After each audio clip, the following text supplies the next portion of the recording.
الحمد لله رب العالمين والصلاة والسلام على نبينا محمد وعلى آله وصحبه أجمعين. Bugün biz bik kerakli, bik ahamiyatli bir temani öğrenip getiribmiz. Bunun ahamiyatligini ko'rsata Peygamberimiz sallallohu alayhi vasallamning endi turmush yo'li, ul necha ketib da'vat qilgan, necha ketib bizga ko'rsatgan. Mana shu da'vat yo'lini endi ham aning shu yo'lini qarasak ko'ramiz. Payg'ambar sollallohu alayhi vasallam 13 yil bo'yi mana shu temani ko'targan, ham shunga chaqirgan. Ul da bu narsa u shahadat kalimasi, la ilaha illalloh. Ham endi biz bilamiz, islom dinida eng birinchi negizi, eng birinchi arkani shu shahidlik beru. Ya'ni ashhadu an la ilaha illalloh Muhammad rasululloh. Biz bugun shuni söylashib ketirmiz. Boshda endi narsa la ilaha illalloh aning nindi ma'noga ega, ma'nosini tushunirmiz. Nindi arkanlari bor, ham aning nindi shartlari bor. Ondan so'ng olirmiz Muhammad rasululloh, shulay aning tarjimasin, ma'nosin, ham aning nindi shartlari bor. Chunki ko'p kishi bugungi kunda endi men musulmon deb ayta, namoz o'qiy boshlay, roza tuta, haj qila, ammo lekin eng birinchi tub negizi bo'lgan shahadat kalimasining ma'nosini bilmay, durust etib anglamay, ham aning bilan endi yashamay. Ammo lekin bit qarasak, Payg'ambar sollallohu alayhi vasallam turmush yo'lini. Ul bit 13 yil bo'yi g'ana shu so'zga chaqirgan. Ular qana qarag'az, 13 yil bo'yi Makka mushriklarin narsaga undagan, la ilaha illalloh deb aytirgan. Ammo lekin Makka mushriklari oshqinmaganlar bu so'zni aytirgan. Ham Payg'ambar sollallohu alayhi vasallam da'vatni boshlamagan, namozdan da, rozadan da, hajdan da, zakat berganda eng boshda boshlangan shu so'zni aytirgan.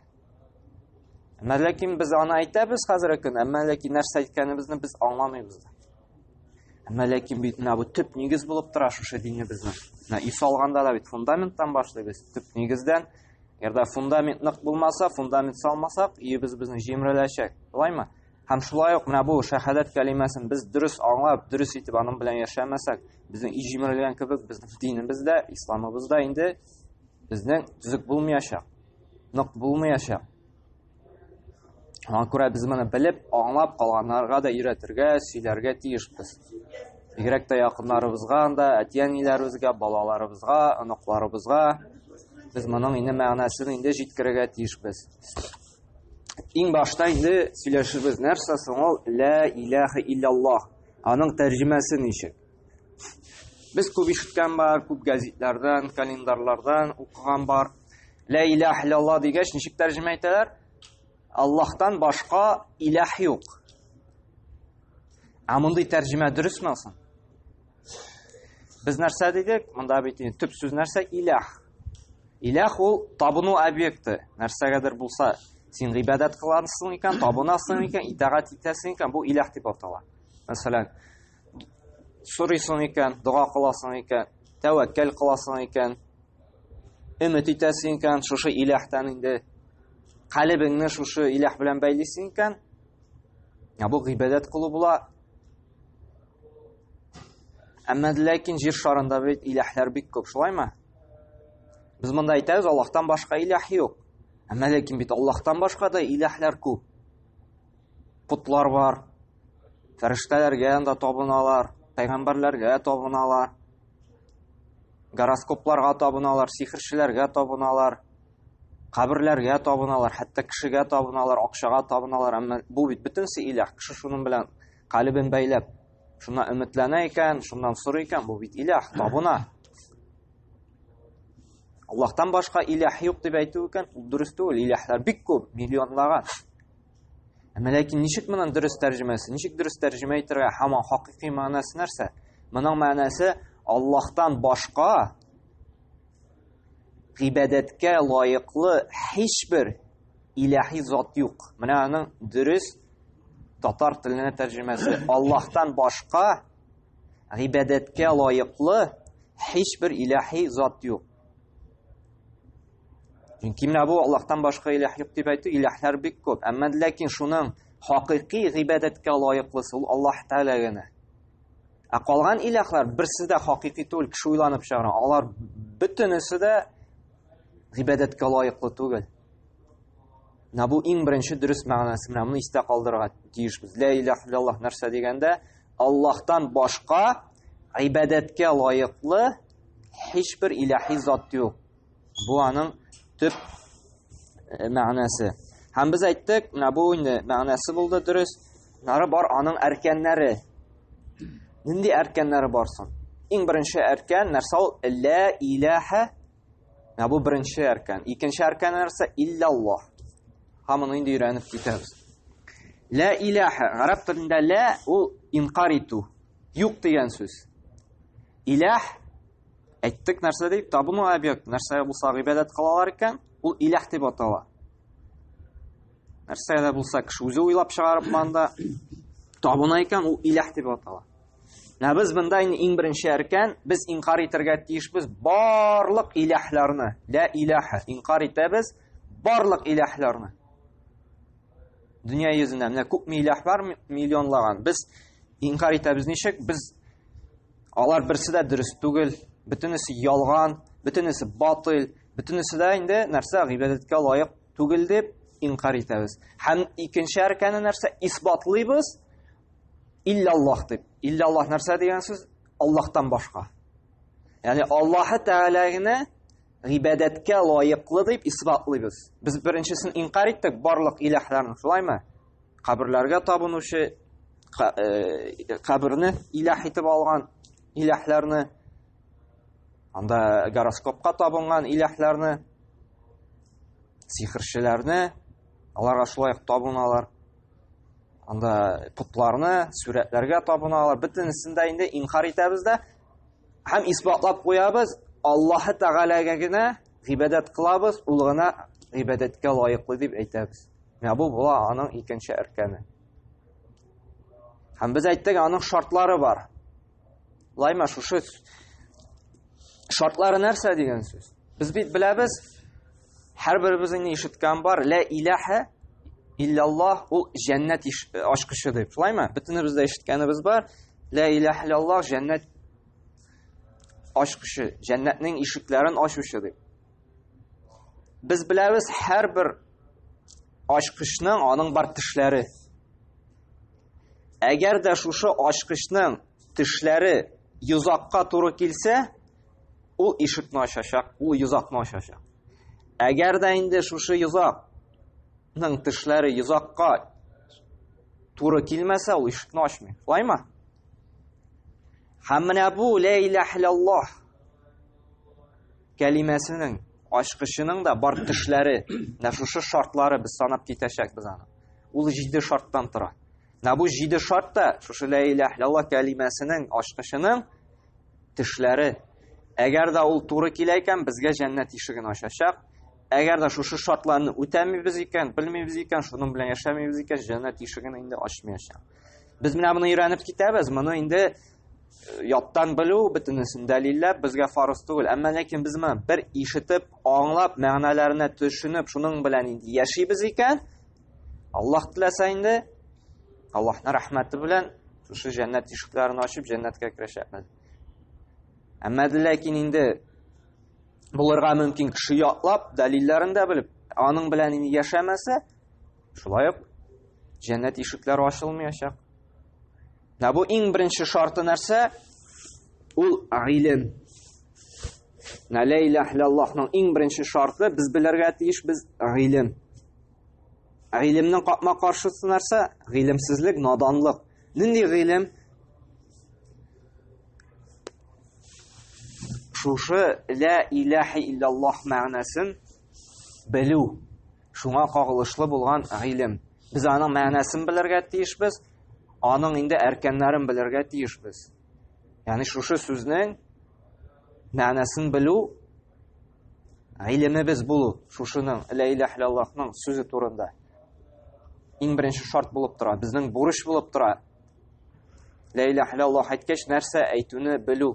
Барлык илаһларны инкар итү һәм исбатлау Аллаһ Тәгаләне хакыйкый илаһ итеп. Менә шуны без белергә тиешбез, шуңа инде без инанырга тиешбез инде. Әгәр дә инде әйтәбез, әмма ләкин белмибез икән мәгънәсен, безнең беренче шарт үтәлмәгән була инде. Һәм моңа дәлил булып тора Мухаммад сүрәсенең 19-нчы аяты, Куръандагы аят: "Фә'ләм аннаху ла илаха илляллаһ." Менә монда Аллаһ Тәгалә әмер итә. Фә'ләм ди, белди. Ягъни гыйлем алды. Хакыйкатьтә ди, дөрестлектә ди, Аллаһтан башка гыйбадәткә лаеклы илаһ юк ди. Менә монда Аллаһ Тәгалә белергә куша. Шушы ла илаха илляллаһ сүзенең мәгънәсен белди. Гыйлемгә чакыра. Аллаһ Тәгалә хакыйкый гына илаһ, аңа гына гыйбадәт кылырга тиешбез. Менә шуның мәгънәсен белергә чакыра. Һәм Пәйгамбәр саллаллаһу алейһи ва сәлләм әйтә, үзенең хадисендә, Сахих Муслимда килә инде сахих хадисләрдән: "Ман мата ва хуа я'ламу аннаху ла илаха илляллаһ дахалал джанна." Кемдә ла илаха илляллаһ мәгънәсен белеп, аңлап, әйткән рәвештә үлеп китсә ди, ул җәннәткә керәчәк ди. Менә бу хадистә күренгәнчә Пәйгамбәр саллаллаһу алейһи ва сәлләм шарт куян ни шарт? Шушы илм, белү, шушы ла илаха илляллаһның мәгънәсен. Аңа күрә кыру әйтү генә әле җитми. Без шушы сүзнең мәгънәсен белергә тиешбез. Менә бу дәлилләр булды. Менә бу шартлар ул күктән алынмаган. Аны галимнәр менә шушы аятлар белән, хадислар белән ныгытып инде, русча әйтсәк, по полочкам разложили. Киштәләргә куеп чыкканнар. Ни өчен? Безгә аңларга җиңел булсын өчен. Менә бу һәрбер шарт ул дәлилгә нигезләнгән. Аят, хадис. Һәм шуңа күрә менә бу һәрбер шартка инде шушы аятлар, хадислар белән ныгытылып бара. Менә бу беренче шарт булды. Белү. Без нәрсә әйткәнебезне белергә тиешбез. Кем ул хакыйкый илаһ? Ни өчен без аңа гыйбадәт кылырга тиешбез? Без моны белергә тиешбез. Икенче шарт яқин. Яқин, безнең татар телендә яқин диләр инде. Ул төпләп бер шиксез инану, ышану. Аның капма каршысы нәрсә була инде? Шикләнү. Ягъни әгәр дә без ла илаха илляллаһта шикләнәбез икән, без бит әйттек, илаһлар күп дип. Аллаһ Тәгаләне хакыйкый илаһ дип. Әгәр дә безнең күңелгә шик керә икән, бәлки аларның илаһлары да дөрестер дип. Бәлки алар путка табына, бәлки ул путта берәне ни файда бирәдер, зыяннан саклыйдыр. Бәлки ул кабердә яткан мәйет чынлап торып тақвалы булып, Аллаһ каршында миңа шафаат кыла аладыр. Бәлки чынлап та миңа ярдәм итә аладыр дип шикләнәбез икән. Безнең инде шушы ла илаха илляллаһ дип әйткән шаһадәтебез инде дөрес булмый. Безне Аллаһ Тәгалә хакыйкый илаһ булуына бернинди шик булырга тиеш түгелбез. Без катгый рәвештә инанган булырга тиешбез. Аллаһ Тәгалә гыйбадәткә лаеклы.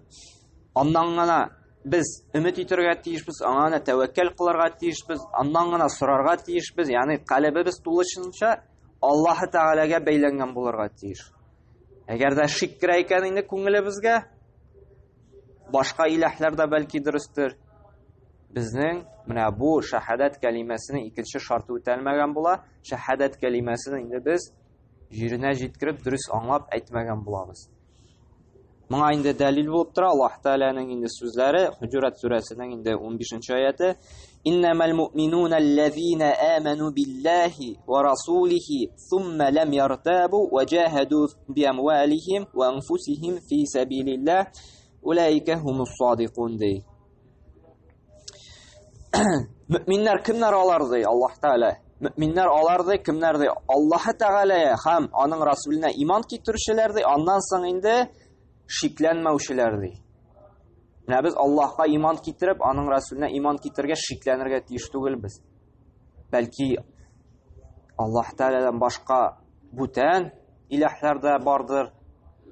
Аллаһ Тәгалә генә идарә итмидер, бәлки инде бүтән Аллалар да бардыр, алар да шушы дөнья белән идарә итәдер. Бәлки Аллаһтан башка бүтән илаһларга да ибадат кылсак дөрестер дип шикләнәбез икән, менә бу аятка инде каршы киләбез. Һәм нәрсә ди? Шулар шикләнмәделәр ди, وَجَاهَدُوا بِأَمْوَالِهِمْ وَأَنْفُسِهِمْ فِي سَبِيلِ اللَّهِ. Һәм аларды тырышлык куйдыларды Аллаһ юлында инде шушы көрәшүдә үзенең маллары белән, үзенең тәннәре белән һәм улайка хумус садиқун, аларды гадел булучылар, дөресен сөйләүчеләр дөрестлектә булучылар Һәм шулай ук моны ныгыта безнең Пәйгамбәр саллаллаһу алейһи ва сәлләмнең шулай ук Сахих Муслимда килгән хадисе, Пәйгамбер саллаллаһу алейһи ва сәлләм әйтте: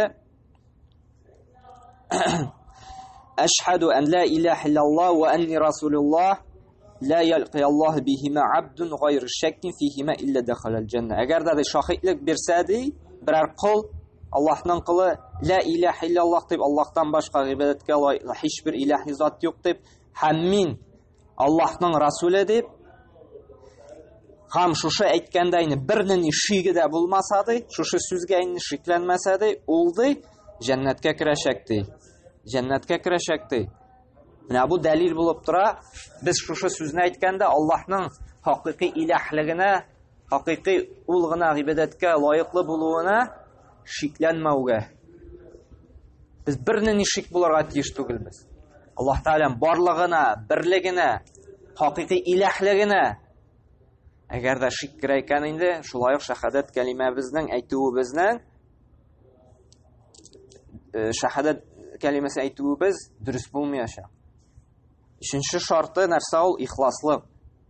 Ихласлык ул барлык гыйбадәттә дә кирәк. Менә бу сүзне әйткәндә дә без ихлас булырга тиешбез.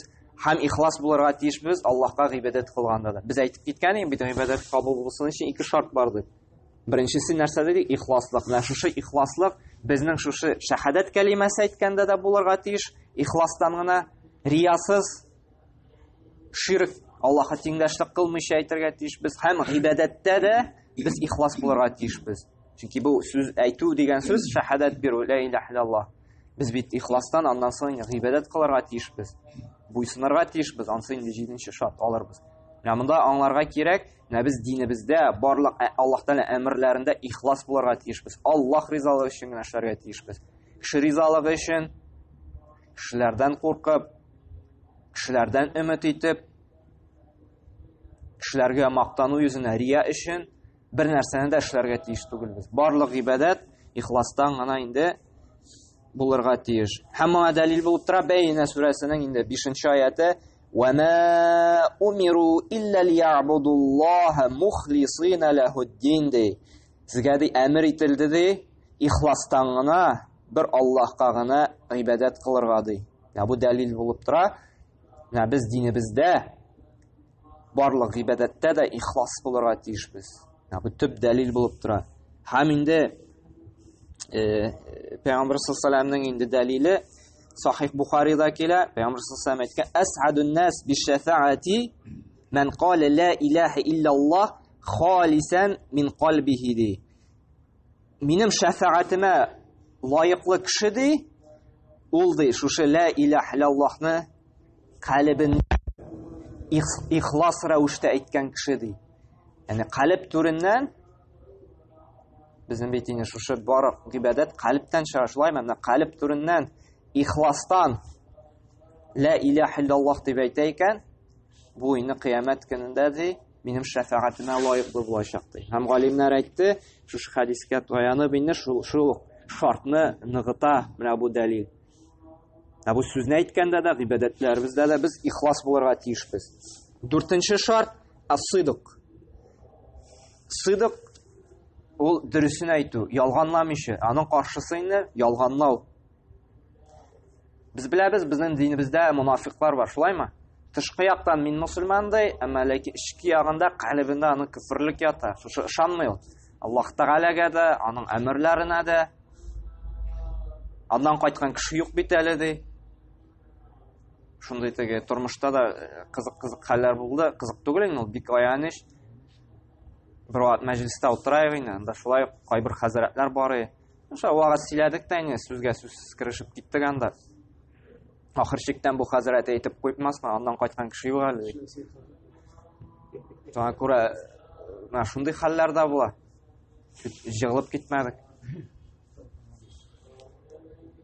Менә шуңа күрә менә бунда без дөрес булырга тиеш. Шушы сүзебездә әйткәндә ялганламыйча әйтергә тиешбез. Әгәр дә без кешеләргә генә әйтеп йөрибез икән, менә мин мусульман, калбыбызда инде шик бар, ышанмыйбыз икән, ялганлап кына кешегә әйтәбез икән, шулай ук безнең бу шаһадат кәлимәбез дөрес түгел. Менә бу сүзләрне әйткәндә, шаһадат биргәндә без ялганлау булырга тиеш түгел. Без мунафик булырга тиеш түгел.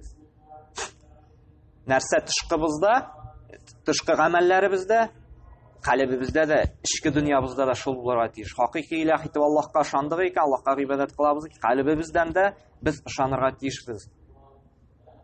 Һәм Аллаһ Субханаһу ва Тааля Куръанда әйтә бит, мунафикларны тасвирлап, Мунафиклар сүрәсендә: "Иза джаакал мунафикуна қалу нашхаду иннака ла расулуллаһ". Әгәр дә мунафиклар килсә ди, алар ди әйтерләр ди, без ди шаһидлек бирәбез, син ди Аллаһның расул икәненә ди. Әмма ләкин ди нәрсә ди? Валлаһу я'ламу иннака ла расулуху валлаһу яшһаду иннал мунафиқина лаказибун ди.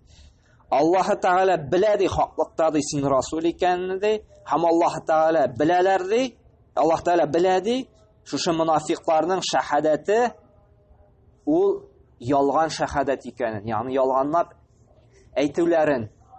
Ягъни бу раслый, алар мунафиклар ялганласа да, кешеләрне хаклыкта Аллаһ Тааля аларның калбендә нәрсә икәнен белеп тора ди.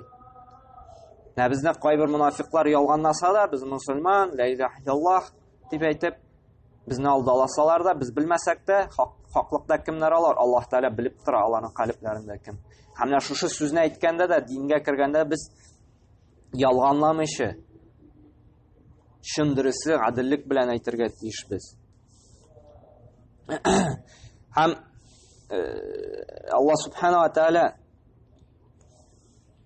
Анкабут сүрәсендә дә әйтә: "Ахасибан насу ан ютраку ан яқулу аманна ва хум ла юфтанун" ди. Кеше ди уйлыймы ди, мин иман китердим дип әйткәч тә, без аларны инде сынап карамабызмы ди. Ягъни кеше иман китергәч, Аллаһка ышанам дигәч, шушы дингә кергәч, Аллаһ Тааля аны сынап карыячак. Менә бу аятта дәлилле, кеше уйлыймы ул ди, иман китердим дип әйткәч, берни авырлык булмас, берни сынау булмас дип. Юк ди, Аллаһ Тааля әйтә, иман китергәч нәрсә ди, сынап карармын ди сезне ди. Ни өчен сынап карый? وَلَقَدْ فَتَنَّا الَّذِينَ مِنْ قَبْلِكُمْ فَلَيَعْلَمَنَّ اللَّهُ الَّذِينَ صَدَقُوا وَلَيَعْلَمَنَّ الْكَاذِبِينَ ди.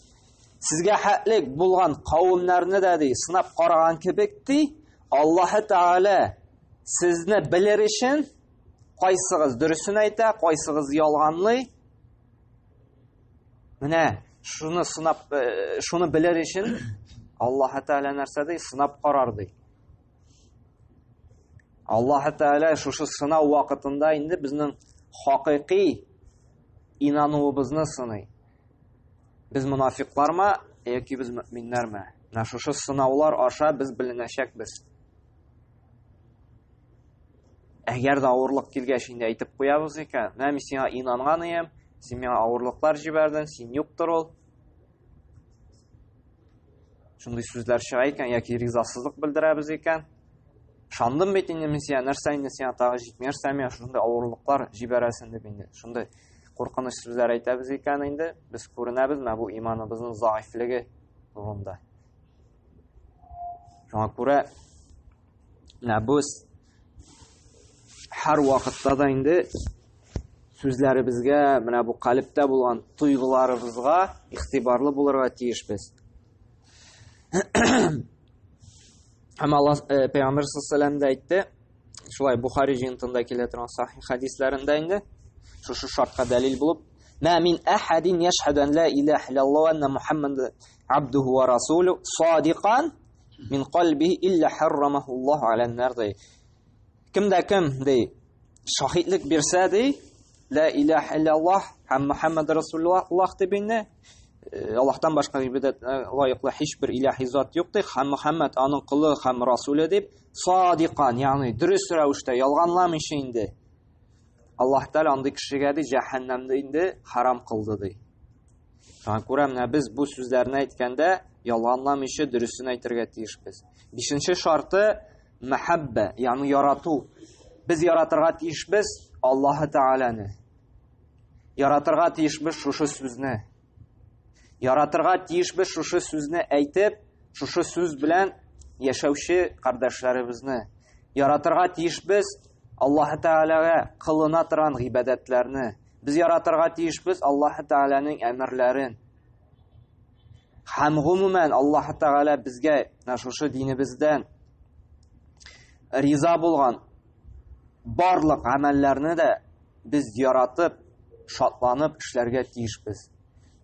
Бу сүзне мөселманнарны беркем белән дә тиңләмичә, бүтән нәрсәләрне Аллаһ белән бер тигез күрмичә, Аллаһны иң өстен хакыйкый илаһ дип, аны гына бик каты яратырга тиешбез.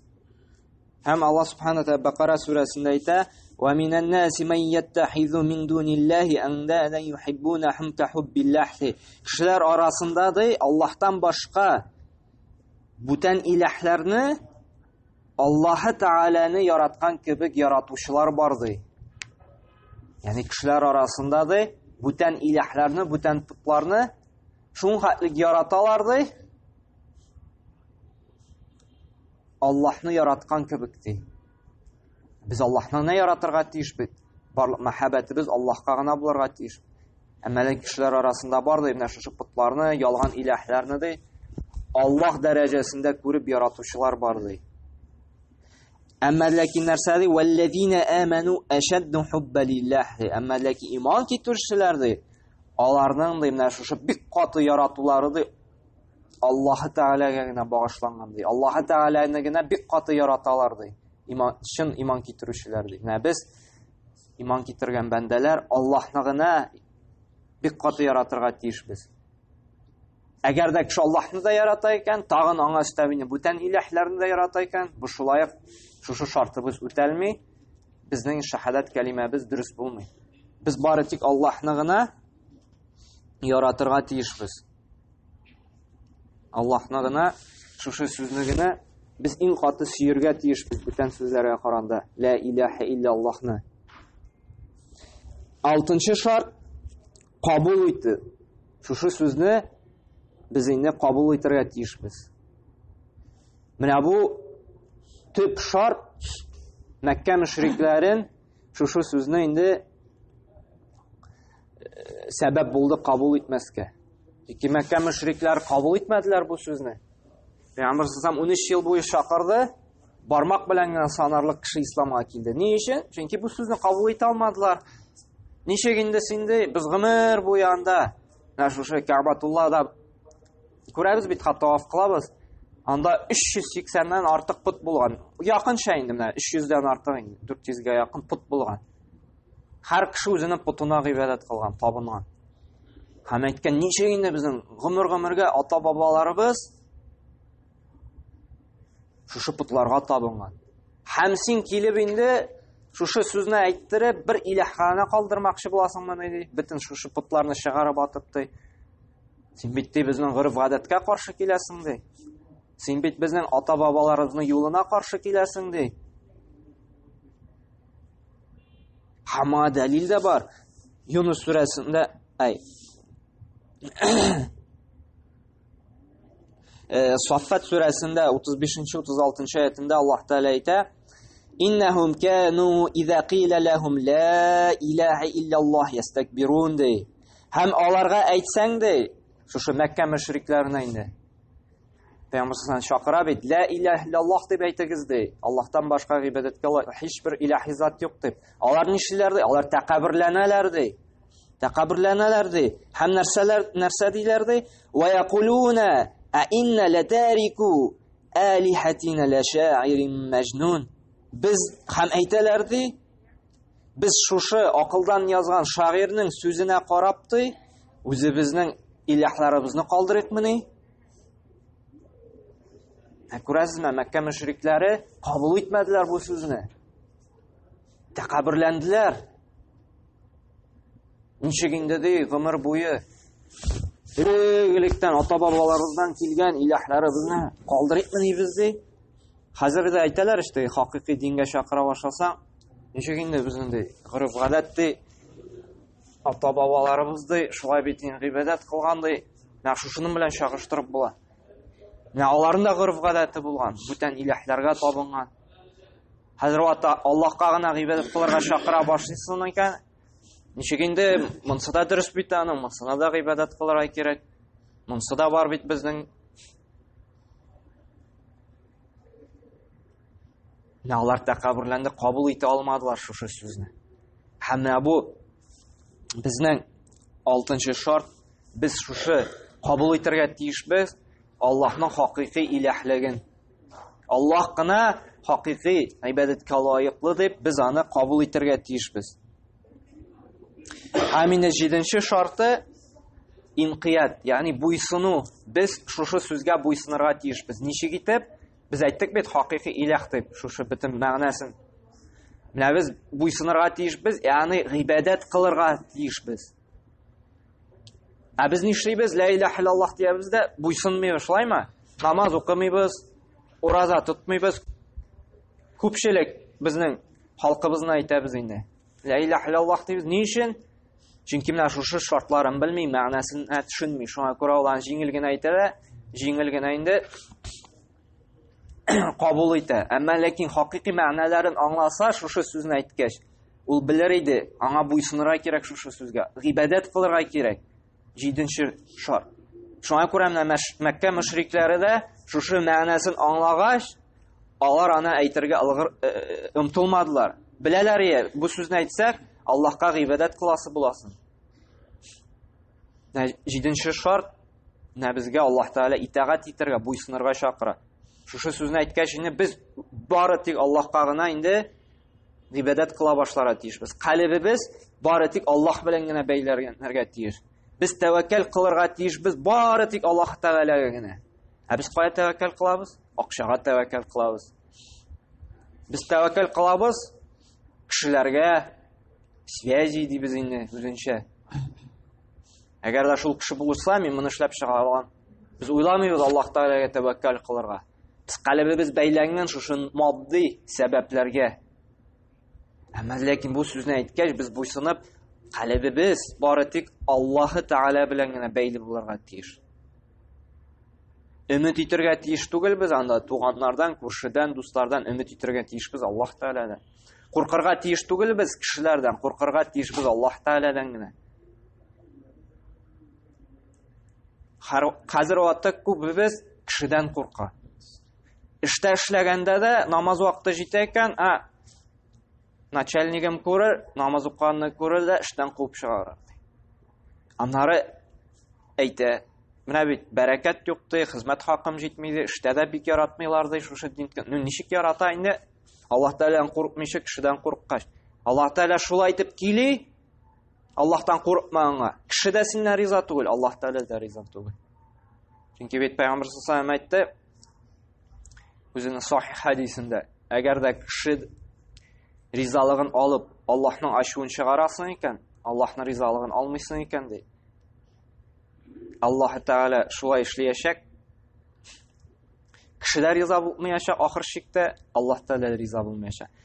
Әмма ләкин Аллаһның ризалыгын алып, кешенең ризалыгын алмыйча, кешенең ачуын чыгарып булса да инде эшлисең икән, Аллаһ риза булганга. Ахыр чиктән бәрбер күпмедер вакыттан соң Аллаһ Тәгалә шулай әйтеп кеше калбын киләячәк. Шушы кешеләр дә синнән риза булачак, Аллаһ Тәгалә дә риза булачак. Һәм Аллаһ Тәгалә бит Куръанда да әйтә, бу курку мәсьәләсенә килгәндә, "Ва ман яттақиллаһ ядж'ал лаху махраҗа." Кем Аллаһтан ди курка ди, тақвалы була икән ди, Аллаһ Тәгалә карата. Кушканнарын үти, нинди генә вакытта, кая гына булмасын, ничек кенә булмасын, һәм тыелганнарыннан тыела икән, нинди генә хәлдә булмасын, ядж'ал лаху махраҗа. Чыгу юлын күрсәтәчәк ди. Аллаһтан куркып үз вакытында эшендә мәсәлән, кешедән курыкмыйча Аллаһтан куркып намазын укый икән, Аллаһ та бәрбер бу кешегә чыгу юлын бирәчәк. Яки Аллаһ Тәгалә шушы начальник калбын аның килеп куячак, ул аңа рахимлек кыла башлаячак. Яки начальнигын алмаштырып, икенче берәр мехрибанлы, йомшак, рахимле кешене куячак. Яки аннан да хәерле эшне бирәчәк Аллаһ Тәгалә. Һәм нәрсәди? Ва ярзукху мин хайсу ла яхтасиб. وَمَنْ يَتَوَكَّلْ عَلَى اللَّهِ فَهُوَ حَسْبُهُ. Һәм көтмәгән җирдән дә ризык бирәчәк ди. Уйламаган җирдән дә ризык бирәчәк ди. Һәм кем Аллаһка тәвәккәл кылса, ул аңа җитәчәк ди. Безнең нинди генә проблема булмасын, без һәр вакытта Аллаһтан куркып, Аллаһның кушканнарын үтәргә тиешбез. Шул вакытта Аллаһ Тәгалә безгә шушы авыр проблемадан чыгу юлын бирәчәк. Көтмәгән җирдән дә ризыкландырачак, көтмәгән җирдән дә юлны күрсәтәчәк. Кызганычка каршы, без кешедән куркып бер нәрсәне эшлибез, яки киресенчә инде эшләмичә калабыз, яки гунах кылабыз. Шуннан соң инде безнең китә проблемалар. Ни өчен? Аллаһны беренче урынга куймыйча, кешене беренче урынга куйганга күрә. Кешедән куркканга күрә. Шуңа күрә без шушы шаһадат кәлимәсенә буйсынырга тиешбез. Калбыбыз гел бәйле булырга тиеш Аллаһ Тәгалә белән. Аның ризалыгы өчен генә без намаз укырга тиешбез. Аның ризалыгы өчен генә хаҗ кылырга тиешбез. Аның ризалыгы өчен генә садака бирергә тиешбез. Аннан гына куркырга тиешбез. Аңа гына өметләнергә тиешбез. Аннан гына сорарга тиешбез. Шушы сүзләрне әйткәч, тулысынча Аллаһка буйсынып, калбыбызны Аллаһ белән генә бәйләп яшәргә тиешбез. Һәм Аллаһ Субханаһу ва Тәгалә нәрсә ди? Луқман сүрәсенең шушы шартка дәлил булып 22-нче аятында: "Ва ман юслим ваҗһаху иля Аллаһи", кем ди шушы буйсынса ди, йөзе тәне белән инде Аллаһ Тәгаләгә буйсына икән ди, инқият кылса ди, шушы барлык әмерләренә буйсына икән Аллаһ Субханаһу ва Тәгаләгә, "Ва хуа мухсинун фaqad истамсака бил урватил вусқа", ул ди шушы мухсин, тақвалы, изге гамәлләр кылучылардан була ди, һәм ди иң ышанычлы тоткычка ябышкан була ди. Шуңа күрә сүзне әйткәч, без буйсынырга тиешбез. Хәзерге көндә шушы сүзне әйтәләр, әмма ләкин буйсыналармы? Мин ышанам ди барлык нәрсәгә дә ди. Ла илаһа иллаллаһны да әйтә, әмма ләкин ул бер нәрсә дә эшләми динебездән. Бу бит инде килеп чыга шаһадат кәлимәсен инде дөрес әйтмәгән. Дөрес әйтсә бит ул буйсыныр, аңламаган, аңласа бит инде ул амәл кылыр. Мәккә мөшрикләре дә бит әйтергә ашыкмалар. Ни өчен? Чөнки буйсынасы бар. Бу булды ла илаһа иллаллаһның бик кыскача гына инде мәгънәсе. Без моны аңлатып киттек, үстән гына инде. Шуны без әгәр дә белеп яшәсәк, безнең инде шушы җәннәт, шушы ачкыч җәннәт ишекләрен ачачак. Әгәр дә шушы барлык шартларын үтәп яшәсәк инде. Икенче, Мухаммад Расулуллаһ. Нәрсә дигән сүз? Мухаммад Расулуллаһ. Мухаммад Аллаһның илчесе һәм кулы дип без шаһидлек билергә тиешбез. Ягъни без шаһидлек беләбез, Мухаммад ул Аллаһ Тәгалә тарафыннан җибәрелгән Расул һәм пәйгамбәр. Без моңа берни шик булырга тиеш түгелбез. Һәм аның шулай ук үзенең мәгънәсе, үзенең шартлары бар. Иң беренче инде шушы без нәрсә, шушы шаһидлек биргәндә Мухаммад Расулуллаһ нәрсәләрне үтәргә тиешбез. Шушы сүзне әйткәндә, шушы сүзне әйткәч, нәрсәне без үтәргә, эшләргә тиешбез. Ягъни нинди шарты бар? Беренчесе ан тути'уху фи кулли ма амара. Без Аллаһ пәйгамбер саллаллаһу алейһи ва сәлләмнең әйткән һәр бер әмеренә итагать кылырга тиешбез, үтәргә тиешбез. Ни өчен? Чөнки пәйгамбәрбез саллаллаһу алейһи ва сәлләм үзеннән чыгып бер нәрсә дә әйтмәде. Ул бары тик Аллаһ Тәгаләдән булган әмерләрне, законнарны, хөкемнәрне безгә ирештерде. Ул үзеннән бер нәрсә дә әйтмәде. Моңа дәлил булып тора Куръанда Аллаһ Субханаһу ва Тәгалә әйтә: "Ва ма янтиқу анил һава ин хуа вахью юха." Ул үзенең хавасына, нәфесенә таянып бер нәрсә дә әйтмәде ди. Ул бары тик аңа ингән вахийны гына сезгә ирештерде ди. Бу пәйгамбер саллаллаһу алейһи ва сәлләм шушы хадисләре ул шулай ук вахий. Ул шулай ук Аллаһның әмерләре. Biz аңа шулай ук ничек Аллаһ Тәгаләнең сүзләренә буйсынабыз, Пәйгамбәр саллаллаһу алейһи ва сәлләмнең әмерләренә дә без буйсынырга эшләргә тиешбез. Пәйгамбер саллаллаһу алейһи ва сәлләмнең әмерләренә буйсынабыз икән, без Аллаһ Тәгаләнең әмеренә буйсынган булабыз.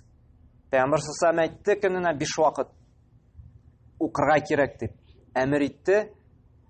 Без шушы вакытта буйсынабыз Аллаһ Тәгаләнең әмеренә. Ул чөнки кеше булды, Аллаһның кулы булды. Һәм үз үрнәгендә яшәп күрсәтте безгә шушы Аллаһның әмерләрен.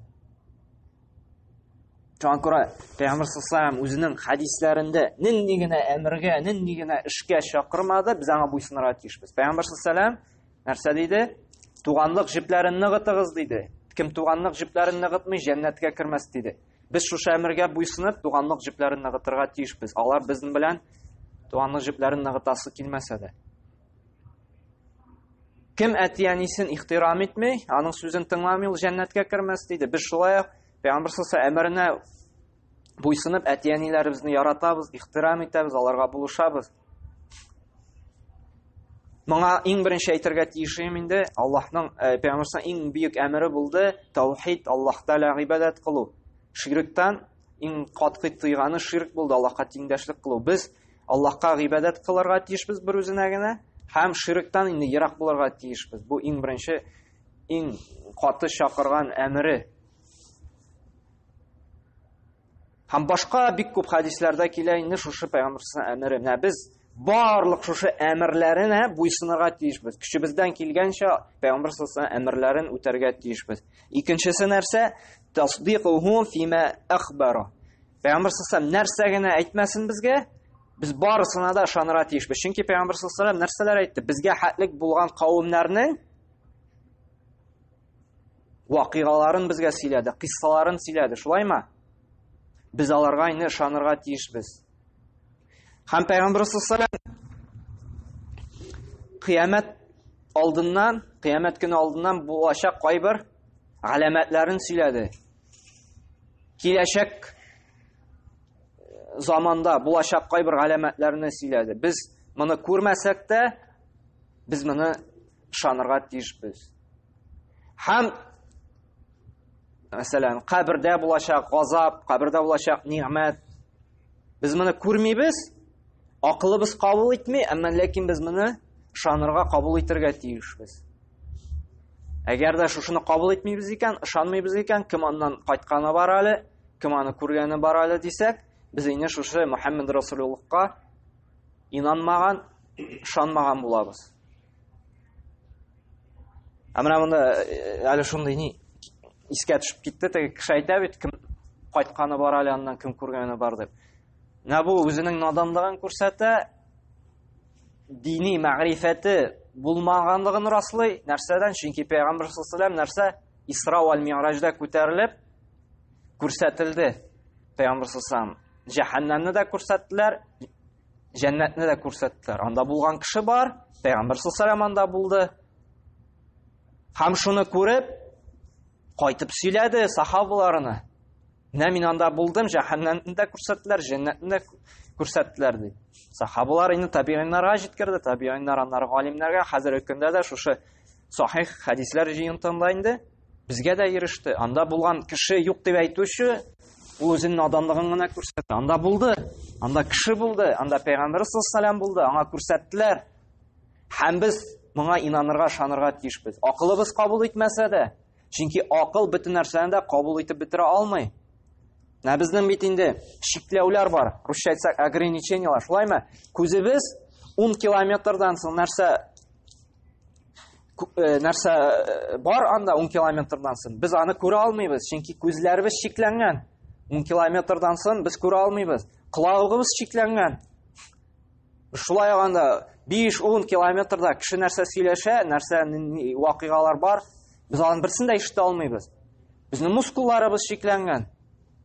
Biz anda 3, 4, 5 tonnалы анда штангалар күтәрә алмыйбыз, самолетлар күтәрә алмыйбыз. Ни өчен? Чөнки Аллаһ Тәгалә шикләгән безнең мускулларыбызны. Һәм шулай ук Аллаһ Тәгалә шикләгән безнең акылларыбызны да, без бөтен нәрсәне дә аңлап төшенеп бетерә алмыйбыз. Ничек кабердә газапланачакбыз? Ничек анда җәһәннәмдә газапланачакбыз, ничек җәннәттә рәхәтләнеп ятачакбыз. Ничек инде үлгәннән соң, чиреп беткәннән соң яңадан кубарылачакбыз шушындый тәннәр белән. Без моны аңлап бетерә алмыйбыз. Ни өчен аңлап бетерәм? Чөнки Аллаһ Тәгалә акылыбызны шикләгән. Ничек менә бу калган агъзаларыбызны шикләгән кебек, баш миендә шикләгән. Әйтә бит, мой мозг это не воспринимает, минем баш мием моны кабул итә алмый дип. Кабул итә алмый инде, чөнки син заиф. Аллаһ Тәгалә Куръанда әйтә, без кешеләрне заиф итеп яраттык ди. Без шушы кичкенә генә баш мие белән инде тәкәббүрләнеп, шундый зур нәрсәләрне инде уйлап йөрибез. Була алмый ул, юктыр ул. Син заиф чөнки аңлый алмыйсың син аны. Аллаһ Тәгалә бирмәде сиңа андый кудрәт. Әмма ләкин Мөхәммәд Расулуллаһ дигәч Пәйгамбәр саллаллаһу сөйләгән бу яшерен гыйлем турында без барысына да инанырга, шанырга тиешбез. Өченче шарт инде иҗтинабу ма наха анху ва заҗара. Пәйгамбәр саллаллаһу тыйган барлык гынаһлардан да без тыелырга, ерак булырга тиешбез. Пәйгамбәр саллаллаһу нәрсәдән тыйды? Шушы ширктан тыйды. Пәйгамбәр саллаллаһу бидгатьләрдән тыйды. Пәйгамбәр саллаллаһу зинадан тыйды. Пәйгамбәр саллаллаһу хәмер эшүдән тыйды. Пәйгамбәр саллаллаһу гайбәттән тыйды. Пәйгамбәр саллаллаһу нәмиме, кешеләрне талаштырып сугыштырыр өчен сүз йөртүдән тыйды. Менә шушы Аллаһ Пәйгамбәр саллаллаһу тыйган барлык гынаһлардан да без тыелып ерак булырга тиешбез. Һәм дүртенче шарт инде ан ла яъбудуллаһа субханаху ва тааля илля бима жаа ан наби саллаллаһу алейхи. Намынсы инде безгә иң авыры, иң каты без фитнәләнгәне, иң каты безнең өчен инде булган сынавы. Нәрсә? Пәйгамбәрбез саллаллаһу алейхи ва саллям күрсәткән рәвештә генә гыйбадат кылырга тиешбез. Пәйгамбәр саллаллаһу ничек иретеп калдырды безне намаз укырга, шулай итеп без намаз укырга тиешбез. Пәйгамбәр саллаллаһу ничек итеп хаҗ кылырга иретеп калдырды, шулай итеп хаҗ кылырга тиешбез. Пәйгамбәр саллаллаһу ничек итеп закат бирергә кушты, без шулай итеп закат бирергә тиешбез. Пәйгамбәр саллаллаһу ничек итеп әмер итеп күрсәтеп калдырды,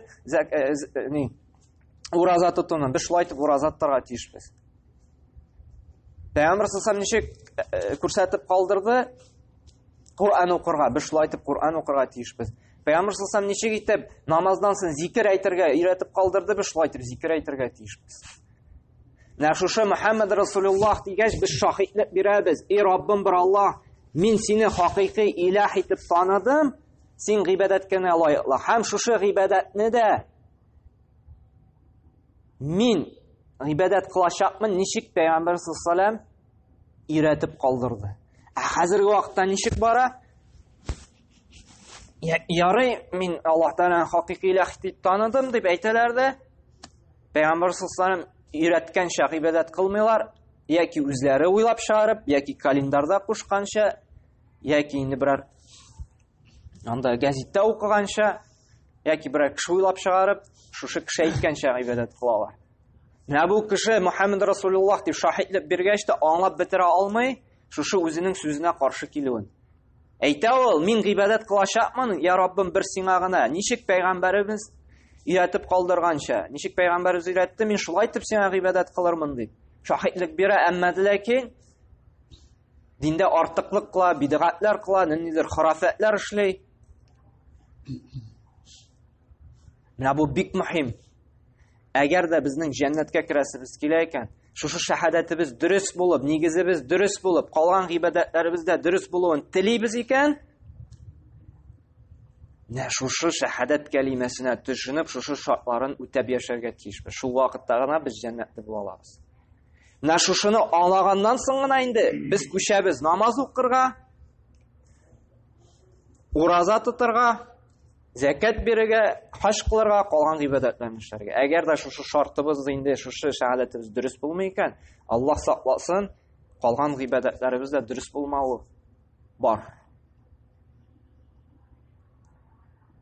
Чөнки кеше, без бит әйттек, әгәр дә кеше Аллаһка тиңдәшлек кыла икән, Аллаһ Тәгалә аның гамәлен юкка чыгарачак. Әгәр дә ихластан Аллаһка гыйбадат кылмый икән, шушы без әйттек бит бер шарты ихлас дип. Каберләргә барып табына икән, каберләргә барып шушы мәйеттән шәфаәт сорый икән, Аллаһтан сорый урыныңа. Аллаһ Тәгалә бит моның уразасын да, намазын да кабул итмәячәк. Чөнки ул шушы шартны үтәмәде. Шуңа күрә Аллаһ Субханаһу ва Тәгалә һәр баршабызга да тәүфыйк бирсен. Менә бу шәһадәт кәлимәсен дөрес аңлап, шушы шартларын үтәп, җәннәтләргә керергә насыйп эйләсен. Һәм без менә моны аңладык, белдек, шушы гыйлемне без якыннарыбызга, дусларыбызга, күршеләребезгә, туганнарыбызга, балаларыбызга, анакларыбызга аңлатырга, җиткерергә тиешбез. Безнең өстебездә бурыч булып тора. Һәм үзебездә шуның белән инде яшәргә тиешбез. Моны шарт түгел.